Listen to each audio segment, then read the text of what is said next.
Hello, my fellow weirdlings. It's Margot, and today I'm bringing you the intriguing true story, to the best of my knowledge, of the struggle with spiritualism and inescapable Halloween death of perhaps the greatest magician and escape artist of all time, Harry Houdini. If you're ready to get spooked and spine tingled, amazed and mesmerized, keep watching. Harry Houdini was born Erich Weiss on March 24, 1874, in Budapest, Austria-Hungary. The fourth son of Rabbi Samuel Weiss and Cecilia Steiner Weiss, he immigrated to the United States when he was 4 years old. His childhood family nickname was Erich Prock, which translates to Eric the Great or Eric the Magnificent, proving his family saw in him as a child what the world would have the pleasure of witnessing as he got older. His chosen stage name, Harry Houdini, is derived from a combination of two of his heroes, an American magician named Harry Keller, and a French magician named Jean-Eugène Robert Houdin. Houdini was best known for escaping the impossible. One of his standard tricks was the Chinese water torture cell, in which his feet were locked in stocks and he was immersed upside down in a glass container filled with water. A curtain prevented panicked audiences from seeing his struggle to escape. There was an audible collective gasp of shock and palpable relief every time he emerged, unharmed and smiling triumphantly. Houdini has been described as the world's first rock star. In a time before TV or even radio, audiences knew his name and awe-inspiring reputation and flocked to see him. For over 30 years, Houdini dazzled audiences with his death-defying stunts and superhuman endurance. He jumped off bridges while handcuffed and wearing leg irons, and slithered out of sealed milk cans filled with water. These stunts involved a large amount of trickery and sleight of hand, but they were also fraught with genuine risk. In 1915, Houdini nearly suffocated during a stunt in which he was shackled and buried under 6 feet of dirt. Many fans believed the great Houdini could survive anything. So it was with great shock and disbelief that the world learned of Harry Houdini's death on Halloween in 1926 at the premature age of 52. The details of the days leading up to Houdini's death made it even more unbelievable that he died in the way he did, leading to doubts and conspiracy theories that have endured up until the present time. The strange and unfortunate series of events that snowballed into Houdini's ultimate demise began several weeks earlier, on October 11, 1926. While being shackled into his Chinese water torture cell during a performance in Albany, New York, the magician was struck in the leg by a piece of faulty equipment. He hobbled his way through the rest of the show, but had fractured his left ankle. Against doctors' orders, Houdini continued his tour and traveled to Montreal, Quebec, where he gave a lecture at McGill University about the movement of spiritualism and fraudulent spiritual mediums. At that time, a Dr. Nels, who interviewed Houdini in Montreal on October 18th, noted that the magician looked not very well, pretty white, and his wife Beatrice was worried about him. At the university lecture, Houdini had a nurse with him who'd nursed his wife a short time previously.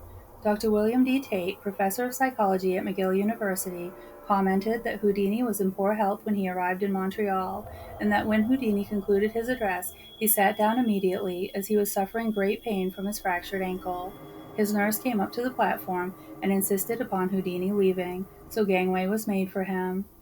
A writer named Genevieve Lipset Skinner was sitting in the center aisle of the front row during that lecture. She'd been assigned to cover Houdini's visit. During dinner that evening, Houdini was the subject of conversation. When a guest mentioned he'd like for his 11-year-old daughter to see Houdini during his visit to Montreal, Ms. Lipset Skinner advised, "You had better send her as soon as you can. Houdini is not long for this world." When the shocked dinner guest asked why she'd say such a thing, the writer responded, "The stamp of death is on his countenance. I saw death approaching once before, and there can be no mistake. Houdini's days are numbered." The other dinner guests scoffed this off, as they argued that Mr. Houdini was in remarkable physical shape and was only 52 years old. Just a few days later, on October 22nd, Houdini invited a few McGill students to visit him in his dressing room at the Princess Theater. The magician's injured ankle was still bothering him, so he reclined on a couch while chatting with the group as the student artist drew his portrait.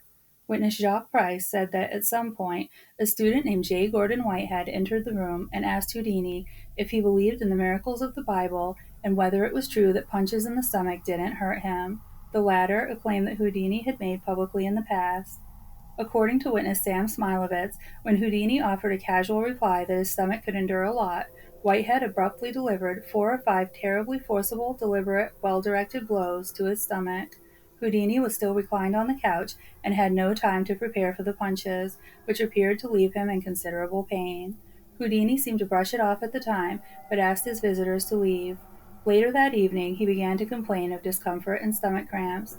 That night, he was unable to sleep and remained in constant pain. His condition only worsened the next day when he boarded an overnight train to Detroit for a run of performances back in the States. By the time Houdini arrived in Detroit, he developed severe abdominal pain, cold sweats, and fatigue, and was running a fever of 102 degrees Fahrenheit. Soon his temperature rose to 104 degrees. A doctor suspected acute appendicitis and instructed him to go to the hospital for immediate surgery, but the notoriously stubborn performer insisted on taking the stage for his opening night show before a packed house at the Garrick Theater. He managed to struggle through his routine, though it's said he passed out briefly at one point during the show, before collapsing immediately after the final curtain was drawn, and so ended Harry Houdini's final performance. That same night, he was taken to Detroit's Grace Hospital and prepped for surgery. Doctors successfully removed his appendix, which was found to have ruptured several days earlier, but it had already spread poison through his body. Despite a grim prognosis, the magician clung to life until October 31st, when he died with his wife Bess and his two brothers by his side. The official cause of death was listed as peritonitis, an inflammation of abdominal tissue from infection caused by a ruptured appendix. At the time, the magician's doctors firmly believed that the illness was the result of the blows to the abdomen that McGill University student J. Gordon Whitehead had inflicted upon him 9 days earlier in Montreal. Such cases of traumatic appendicitis are extraordinarily rare, but in 1926 the diagnosis was widely accepted. But today's medical professionals are doubtful. While the evidence shows that such a condition is indeed possible, many consider it more likely that Whitehead's punches simply caused Houdini to ignore an already existing case of appendicitis. By the time he finally sought out treatment, the theory goes, it was already too late. Houdini had long been known to perform through pain and illness, ignoring doctors' orders. Because the traumatic appendicitis theory was so widely accepted at the time, Houdini's life insurance company was even forced to pay his wife a double indemnity for an accidental death. But rumors and alternate theories have persisted ever since Houdini's unusual and untimely death. Many of these theories tend to focus on Houdini's long-running contentious relationship with spiritualism, a religious movement which emerged during the 1850s, whose enthusiasts claimed it was possible to communicate with the dead through seances and mediums. Many spiritual mediums emerged, guaranteeing they could communicate with the public's deceased loved ones through various techniques during public seances and stage performances, often in exchange for money. The huge loss of life in the First World War gave spiritualism many new converts. Houdini was a born skeptic, though he'd had an interest in contacting the dead that's documented as far back as age 11, when he attended a series of seances in an attempt to communicate with his recently deceased half-brother Herman.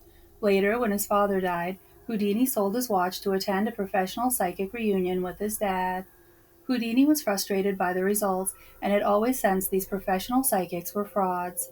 In his teens, Houdini and his friend Joseph Wren attended seances and figured out the methods these mediums were using to get what they were claiming to be responses from the dead.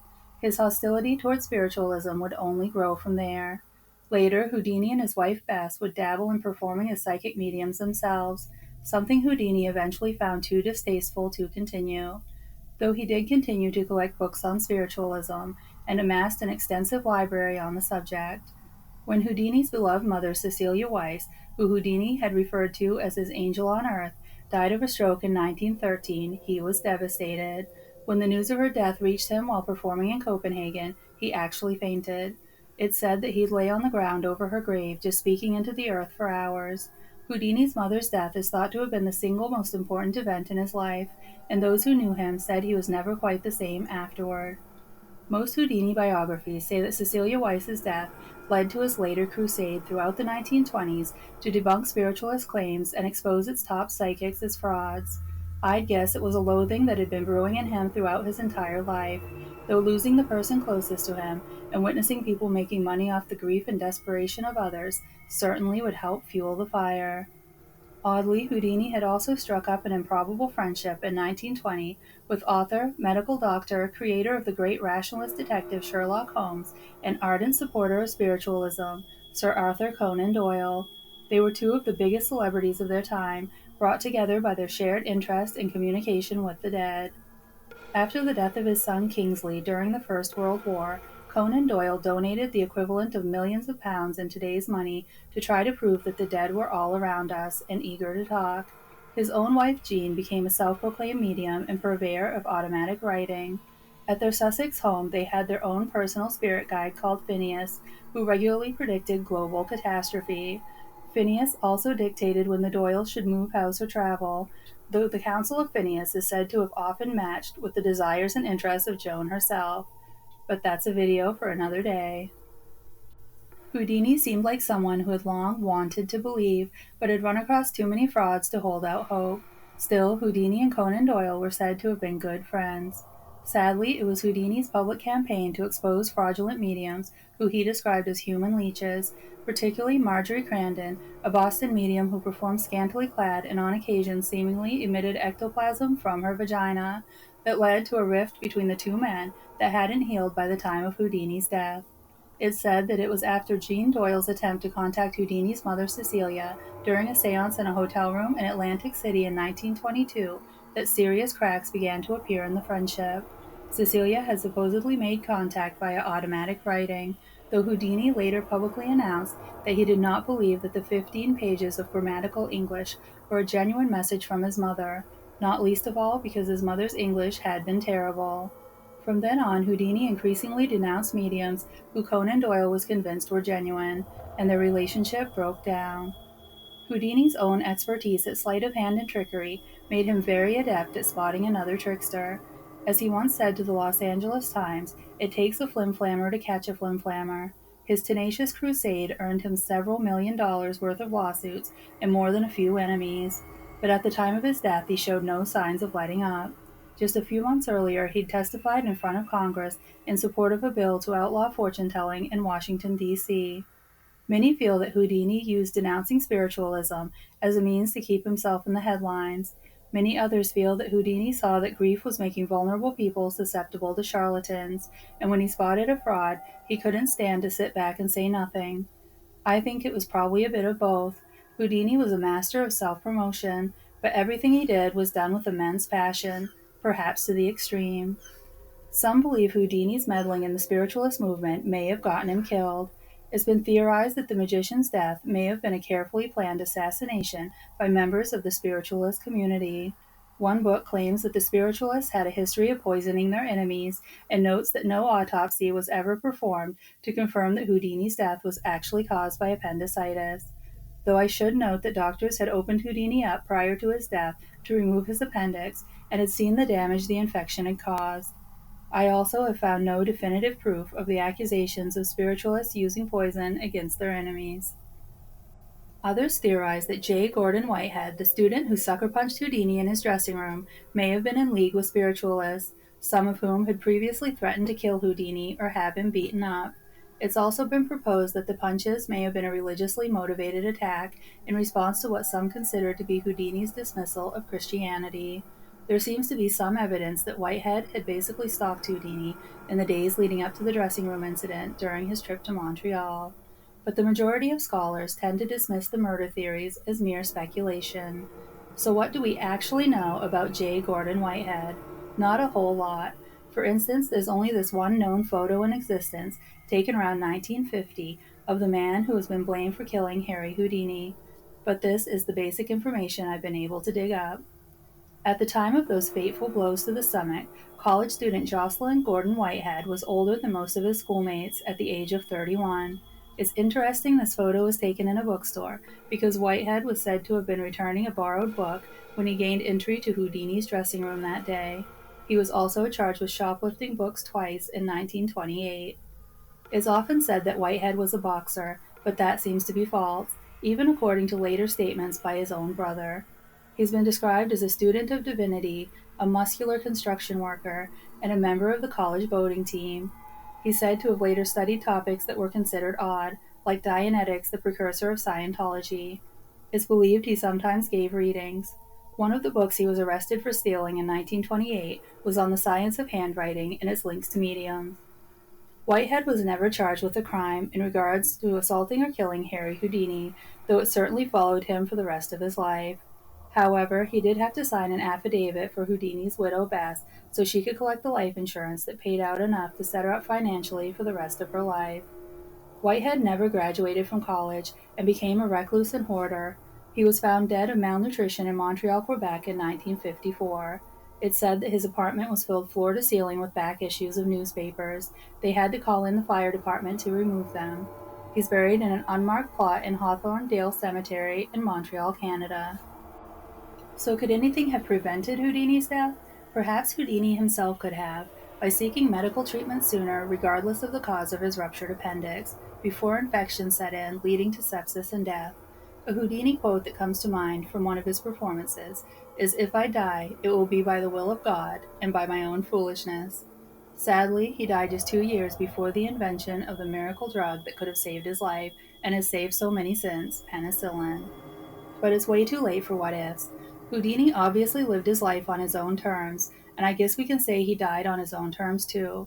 His one last dramatic reveal, and the fact that the great debunker of spiritualism held out for the day when the veil between the living and the dead is believed to be the thinnest, makes for an intriguing curtain call. Houdini was laid to rest in the Machpelah Cemetery in Queens, New York, on November 4, 1926, with more than 2,000 mourners in attendance. The crest of the Society of American Magicians, of which he was president at the time of his death, is inscribed on his headstone. A statuary bust was added in 1927, the only graven image in the Jewish cemetery. Is claimed to be the only graven image in any Jewish cemetery, where they're generally forbidden, but I haven't been able to confirm that claim. In 1975, it was knocked over and destroyed. Temporary busts were placed there until 2011, when a group who came to be called the Houdini Commandos from the Houdini Museum in Scranton, Pennsylvania, placed a permanent bust with the permission of Houdini's family and the cemetery. To this day, the society holds a broken wand ceremony at the gravesite every November. In his will, Houdini left today's equivalent of about $40,000 to the Society of American Magicians. He left his extensive collection of books on theater and magic, worth millions of dollars, to the Library of Congress for future generations to study. He left his magic and escape props to his brother Hardin, who was instructed to destroy them before he died. However, Hardin sold off most of it before his death instead. The remainder of his estate was mostly distributed among his wife and siblings.